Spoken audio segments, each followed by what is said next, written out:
Olá, está começando mais uma edição do Faz Bem, a sua revista eletrônica semanal sobre qualidade de vida e com aquelas histórias que você mais gosta. E hoje, diretamente aqui da Casa do Trem Bélico. Eu sou Dani Souza e convido você para ficar comigo e ver quantas coisas podem te fazer bem.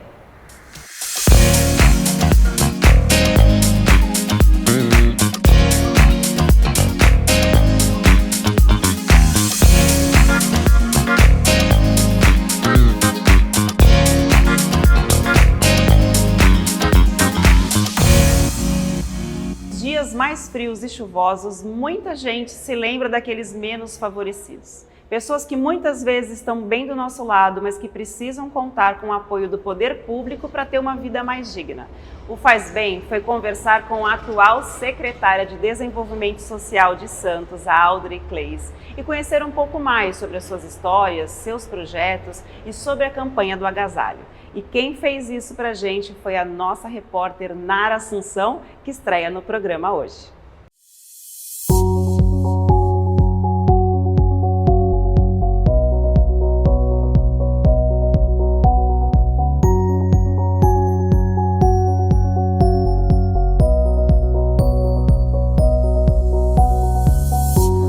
Sendo essa campanha esse ano, eu sei que a Prefeitura, o Fundo Social pretende ultrapassar o número de doações do ano anterior.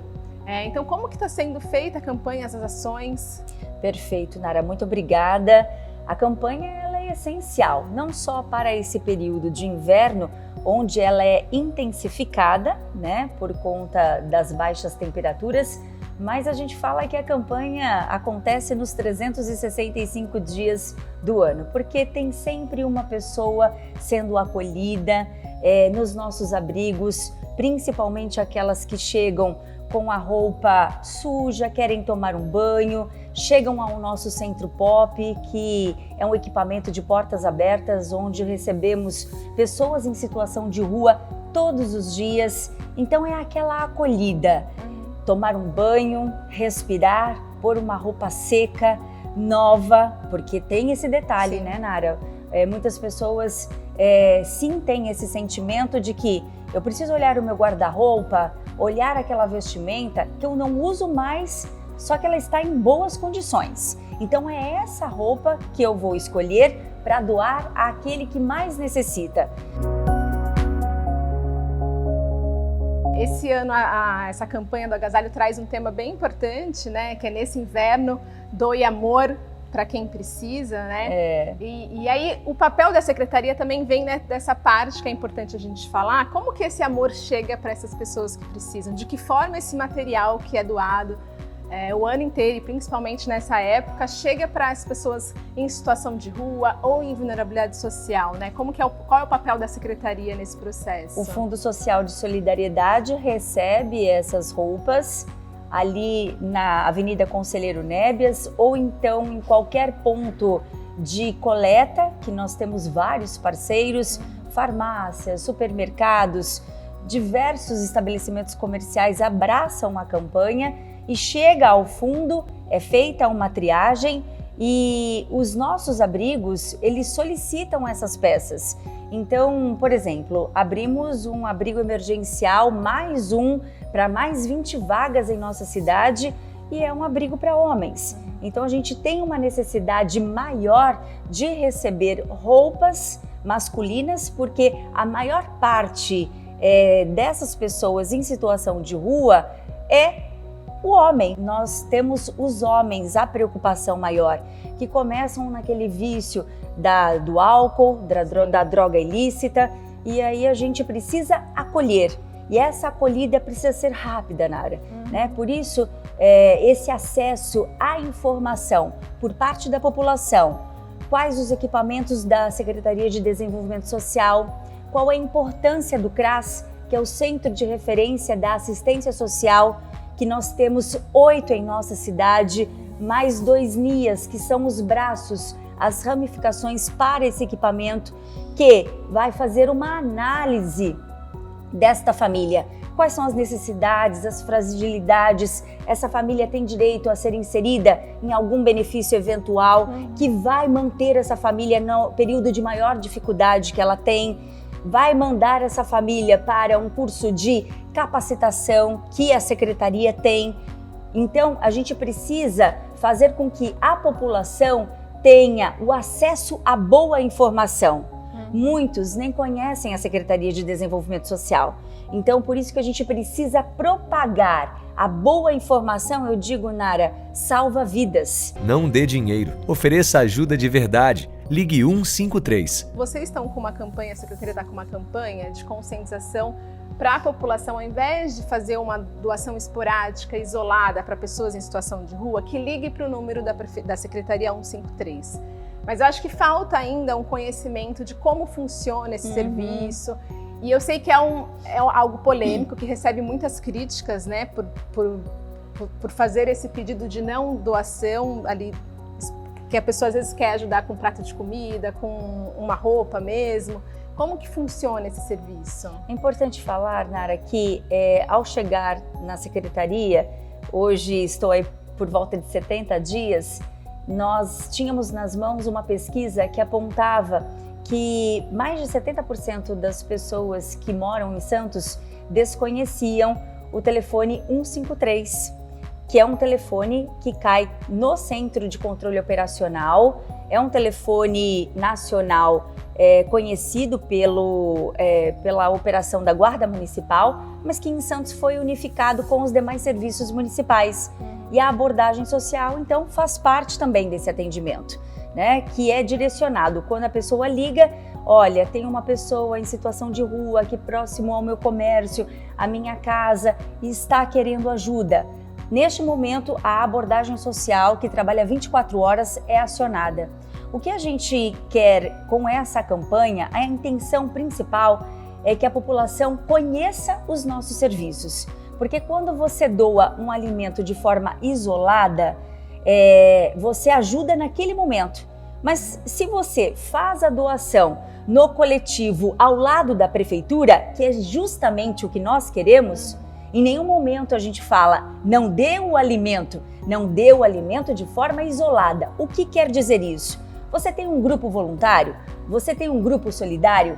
Venha com a prefeitura, venha com a Secretaria de Desenvolvimento Social. Vamos fazer um trabalho juntos. É isso que nós queremos.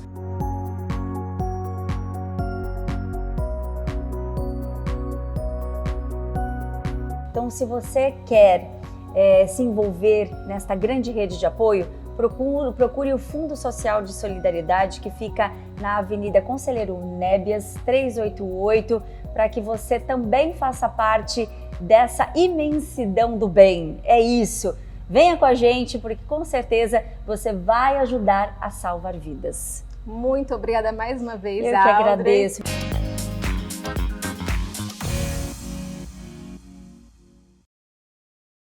E depois do intervalo, você vai ver o que a criançada anda dizendo por aí. Não sai daí, a gente volta já, é rapidinho.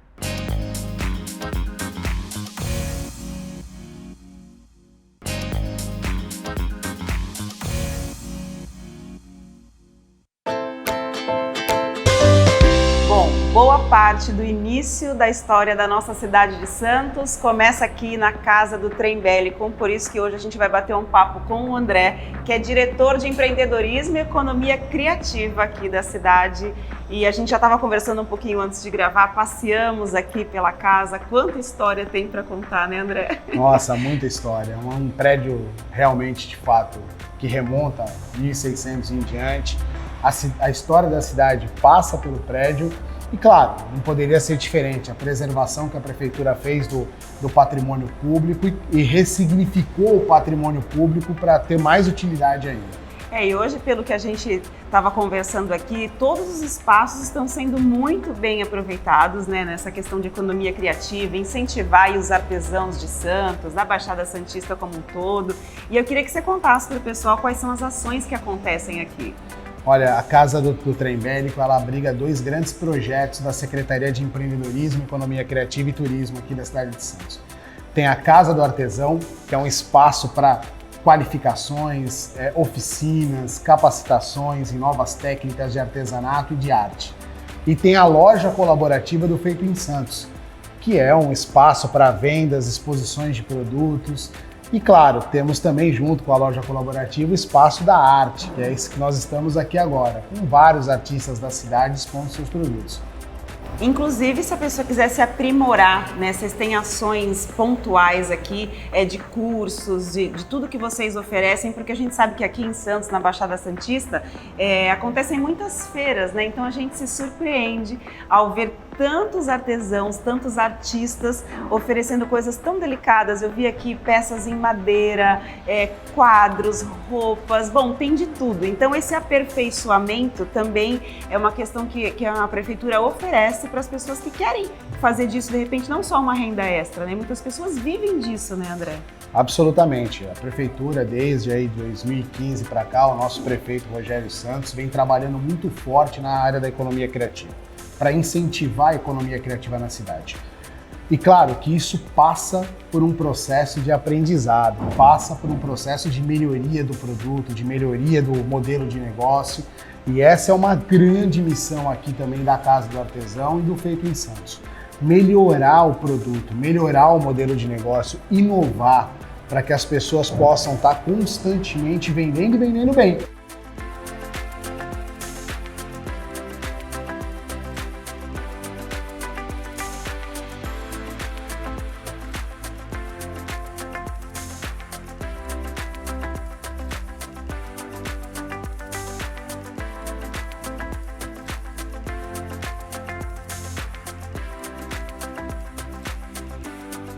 E para você que ainda não conhece aqui a Casa do Trem Bélico, a gente vai saber agora quais são os dias e horários de funcionamento.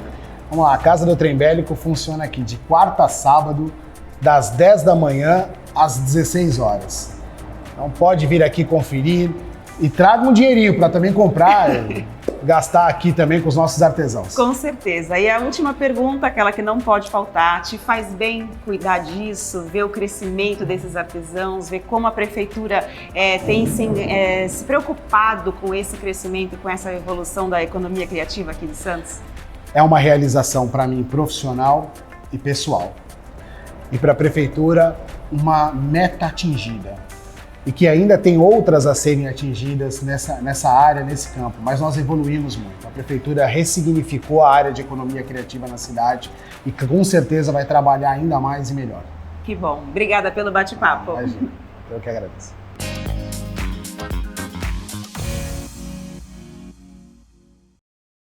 Faz muito bem ter energia, disposição, saúde, bem-estar para aproveitar os melhores momentos da vida, né? Por isso hoje a gente veio bater um papo com o Dr. Rafael Porto, que é cardiologista e também médico ortomolecular, e vai explicar para a gente quais são os benefícios dessa medicina que eu tenho certeza que muitas pessoas não conhecem, né, doutor? É verdade, Dani. A ortomolecular, ela enxerga o ser humano como um todo, do seu ponto de vista físico, mental e espiritual.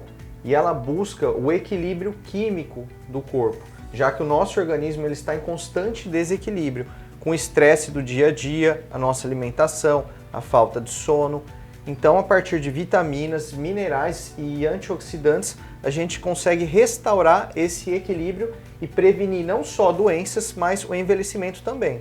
Legal, eu tive uma experiência recente aqui com o doutor, o meu pai esteve aqui, foi impressionante, né? Já está com 70 anos, claro, havia um índice de cansaço, né, muito grande, desânimo, e aí você pediu aquela bateria de exames e foi impressionante, né, doutor, que você conseguiu detectar quais as vitaminas que estavam faltando, e eu sinto o resultado dele assim, com muita disposição, energia. Esse é o primeiro passo para a pessoa que quer entender como está a sua fisiologia?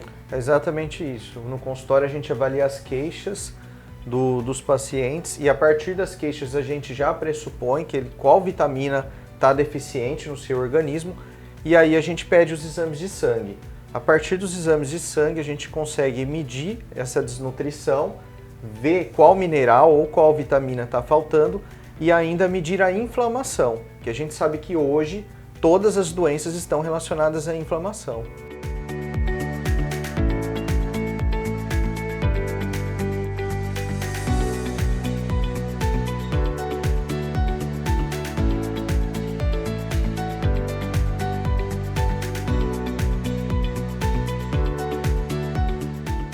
doutor, é muito comum, eu já ouvi várias pessoas, né, comentarem que a medicina ortomolecular é contra os remédios convencionais e tal, e não é nada disso, né? Eu queria que você explicasse pra gente como é que caminha a ortomolecular junto com a medicina tradicional. Exatamente isso. A medicina ortomolecular, ela faz parte da medicina integrativa. Então, como o próprio nome diz, ela integra, ela complementa, ela não é contra remédio. Em muitos casos a gente consegue associar a medicação convencional com vitaminas, minerais e antioxidantes. Em outros casos a gente pode usar isoladamente só vitaminas e minerais. Então eu gosto de individualizar o tratamento.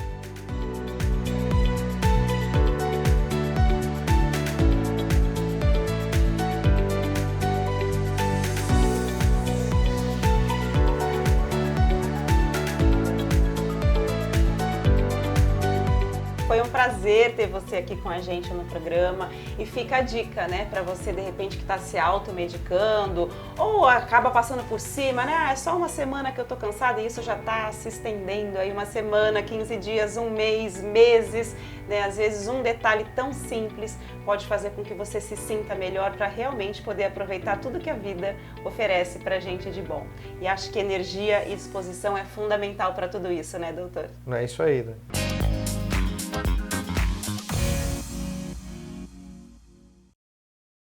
Criança diz cada coisa, não é mesmo? A partir de hoje, o Faz Bem vai ficar atento a tudo que elas dizem. É a estreia do Faz Bem Kids.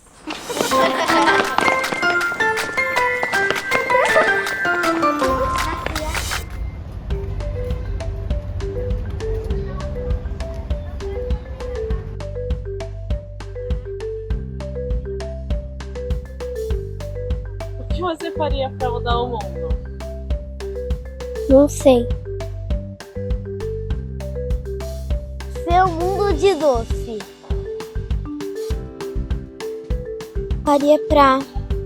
Eu faria coisas um pouquinho mais baratas para quem não tem dinheiro suficiente. Muito difícil.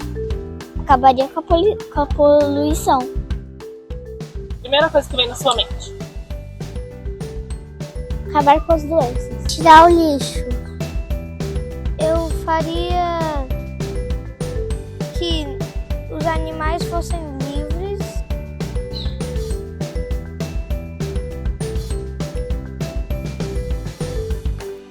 Tratar bem os animais. Qualquer coisa. Tipo, dar comidas para as pessoas que vivem na rua assim, dar dinheiro para as pessoas pobres. Faria isso. Eu acho que amor sempre cabe no meio, né? E no próximo bloco você vai ver um bate-papo exclusivo com 2 escritores santistas. É rapidinho, a gente volta já.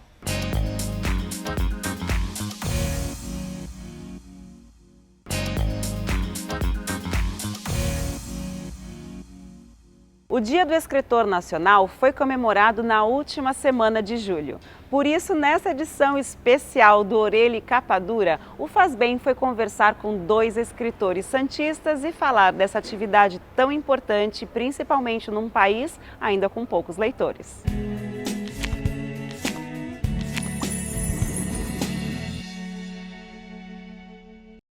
Olá, hoje recebemos 2 escritores independentes santistas que eu admiro bastante, Vinícius Vieira e Leandro Marçal, para a edição especial do Orelha e Capa Dura, em homenagem ao Dia Nacional do Escritor, comemorado no dia 25 de julho.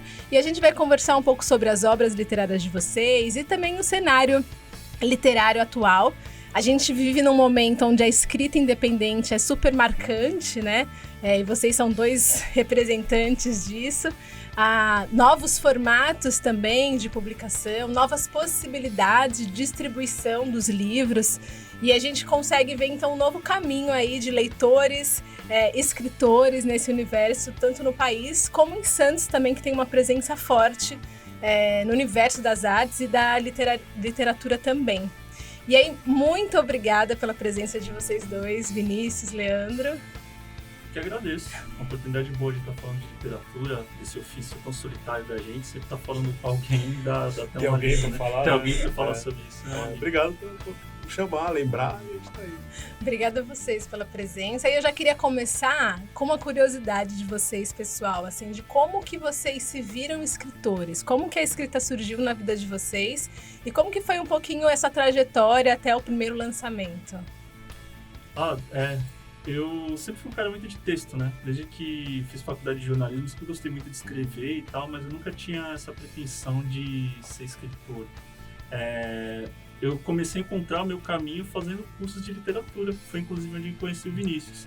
Mas sempre se assumir como escritor é uma coisa meio pesada, né? Assim, às vezes a gente fica um tempo para dizer sou escritor, parece uma coisa muito pretensiosa, né? E aí foi uma construção, com o passar do tempo, de entender qual é o meu caminho, qual é o tipo de escrita. E eu acho que de 2017 para cá eu comecei a olhar isso com um pouco mais de seriedade, assim, de entender que não era só um hobby, que era algo assim que parecia que dependia daquilo, que eu me sentia mal se eu não estivesse escrevendo. E você, Vinícius? Eu não sei, eu acho que o meu nasce um pouco antes, assim, sei lá, começo da juventude ali, naquele primeiro momento que você tem contato com redação da escola, esses negócios. E ali naquele momento eu já achava que eu poderia... eu sou muito pretensioso. Eu achava que ali eu poderia ser um escritor, então eu colocava toda a minha sensação de que eu sabia escrever nas redações e tal, eu levava a sério por lá. Como eu gostava de terror, isso trouxe alguns problemas para mim, os professores acharam muito esquisito, aquelas coisas e tal, mas eu sempre tive essa ideia de que eu queria escrever. Aí eu fui fazer faculdade de jornalismo justamente porque eu achava que esse era um caminho mais fácil para um dia eu estruturar não poderia dizer, o ato de escrever, né, facilitar e achar os meandros mais fáceis, assim. E aí eu fui escrevendo aos pouquinhos uns contos para colocar nas antologias, então acho que foi algo que demorou mais orgânico, assim, faz um, faz outro, tem uma ideia, tal, do que justamente um momento em que eu... escritor, eu acho que nem hoje eu escrevo. Tipo, quando eu falo que é músico, eu não sou músico, sou baixista, né? Tá no caminho, mas tá no caminho. Daqui a uns 30 anos eu posso falar, sou escritor. Eu tive eu não sei se foi uma dificuldade, eu tive um tempo assim que eu tive que processar dentro de mim uma virada de chave. Porque a gente aprende o texto na faculdade de jornalismo, aquela coisa muito específica. Sim. Agora, de entender essa coisa de mais liberdade criativa que a literatura dá, eu precisei olhar os caminhos para entender sim que era possível eu ir atrás daquilo, sabe? Eu acho que eu demorei um pouquinho para fazer essa virada de chave. Para entender. Você tem 3 livros, né, Leandro? Isso. O primeiro é o de letra, Futebol é só um detalhe. Isso. Recentemente você lançou um outro agora, que são ensaios autobiográficos, né? Notas de um restaurante. Como que foi desse primeiro livro para esse último? Qual que foi esse caminho que você percorreu e as mudanças que você encontrou aí na sua própria escrita, né? Os perigos, muitos. Quando eu escrevi o primeiro, eu sempre gostei muito, acompanhei muito futebol, mas tinha uma coisa que me incomodava muito, que eu acho que as pessoas que acompanham muito futebol ficam tão envolvidas naquilo que às vezes elas acham que o mundo se resume àquilo. E parece que elas não enxergam o mundo lá fora. E eu sempre tentei fazer do texto de futebol uma crônica do cotidiano, usar o futebol como metáfora para outras coisas. E aí eu tinha uma coluna num site chamado Ludopédio, e aí a partir de determinado momento eu falei, acho que aqui tá fazendo alguma coisa que não é perecível, assim, que não é só dessa semana. E aí ali eu construí o livro. Mas assim, eu ainda tinha, na época eu tinha um pudor, digamos assim, de criar ficção nas minhas crônicas. Eu comecei a perceber, a minha vida ela não é tão interessante assim para eu escrever toda semana sobre algum fato assim que renda a literatura. E aí, assim, fui uma construção, e esse terceiro livro ele é um pouco mais traumático, digamos assim, porque escrever de si é uma coisa, é uma exposição, né? E você também lançou seu primeiro livro de contos, né? Os Monstros debaixo da Cama. Como que... Eu estava lendo uma entrevista até de você falando do livro, que ele surge como um projeto de homenagem. E aí eu queria que você explicasse um pouquinho melhor isso. Porque, assim, o que eu falei, eu comecei a escrever contos pela facilidade que eu consegui encontrar de colocar, de publicar esses contos em antologia e em vários lugares. Porque, para mim, passa muito o negócio de ser escritor e de escrever, de que aquilo ali seja lido. eu acho que a obra não está completa quando ela não é lida. Eu acho que você pode escrever ali e tal. Eu falo, não, vou ter, você não tem. Você só vai ter se é para alguém e alguém vai ler aquilo lá. Então, assim, para mim faz parte do processo que aquilo ali saísse do meu computador e fosse para algum lugar. Então eu escrevi muito conto para entrar em lugar que eu isso eu acho muito legal. Eu fazia isso, ainda faço. Acho muito legal que era assim, eu via lá, estamos precisando de conto de vampiro. Aí eu sentava, quantas páginas? 5 páginas. Eu sentava e escrevia um conto de vampiro específico para mim. Então eu ia me colocando, meio desafiando ao que estava ali para entrar. Então, como eu fui fazendo isso várias vezes, um dia eu falei, eu acho que eu consigo fazer um amontoado mais complexo disso para criar um livro. Mas é um livro, como poderia dizer, ele é meio esquizofrênico. Obrigada, Vinícius e Leandro. Orelha e Capa Dura fica por aqui. Espero vocês na próxima. E para conferir o bate-papo completo, é só acessar o canal do YouTube Word com Publicidade. Até a próxima.